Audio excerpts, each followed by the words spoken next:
Assalamualaikum warahmatullahi wabarakatuh. Yang terhormat Ibu Bata Fitriani Agustina selaku dosen pengampu auditing 2, izinkan saya di bahasan untuk mempresentasikan tentang siklus jasa kepegawaian dalam auditing. Baik, yang pertama ada pendahuluan. Definisi siklus jasa kepegawaian dalam auditing adalah siklus jasa kepegawaian dalam audit mencakup semua transaksi dan aktivitas yang melibatkan perekrutan, pengelolaan, pembayaran, hingga pemberhentian karyawan di suatu organisasi. Siklus ini mengacu pada aliran proses yang mengelola hubungan antara perusahaan dan karyawan mulai dari proses seleksi hingga pemberhentian. Baik, selanjutnya ada tujuan audit dalam siklus jasa kepegawaian. Yang pertama, mengevaluasi kepatuhan terhadap regulasi. Auditor perlu memastikan bahwa aktivitas kepegawaian sesuai dengan peraturan internal perusahaan dan hukum ketenagakerjaan. Dan yang kedua ada mendeteksi dan mencegah kecurangan. Audit perlu membantu dalam mendeteksi praktik-praktik yang tidak sah seperti penggelembungan gaji dan manipulasi data kehadiran yang dapat berdampak pada biaya operasional perusahaan. Yang ketiga ada evaluasi fungsi pengendalian internal. Sistem pengendalian internal yang kuat membantu memastikan bahwa setiap transaksi kepegawaian dilakukan secara akurat dan tepat waktu. Baik, selanjutnya adalah komponen dalam siklus jasa kepegawaian. Yang pertama ada perekrutan dan seleksi karyawan, yaitu pengujian sistem perekrutan dan evaluasi kontrak karyawan. Yang kedua ada pelatihan dan pengembangan, yaitu audit, pengembangan keterampilan dan penilaian kebutuhan pelatihan. Yang ketiga ada penggajian dan tunjangan, yaitu pengujian akurasi penggajian dan analisis data. Yang keempat ada penilaian kinerja, yaitu evaluasi sistem penilaian dan umpan balik penilaian kinerja. Yang kelima ada pemberhentian karyawan, yaitu pengujian sistem rekrutmen dan evaluasi kontrak karyawan.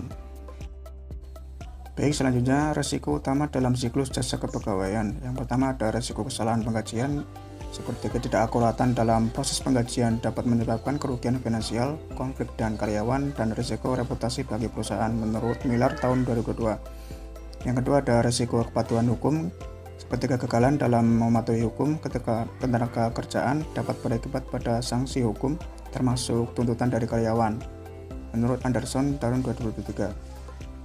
Yang ketiga ada risiko kecurangan dan manipulasi data, seperti potensi kecurangan dalam kepegawaian, yaitu data kehadiran atau penggelembungan upah harus diadut secara menyeluruh untuk minimalkan risiko kerugian, menurut Smith tahun 2022. Baik, selanjutnya prosedur audit siklus jasa kepegawaian.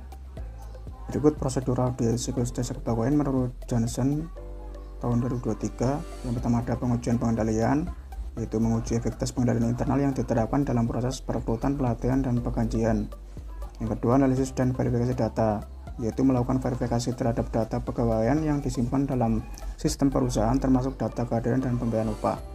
Yang ketiga, wawancara dan observasi, yaitu auditor melakukan wawancara dengan staf kepegawaian untuk memahami proses kerja serta mengidentifikasi kelemahan pengendalian internal. Baik, selanjutnya audit dan tindak lanjut. Yang pertama ada rekomendasi perbaikan. Berdasarkan temuan, audit memberikan rekomendasi kepada manajemen terkait perbaikan sistem pengendalian internal.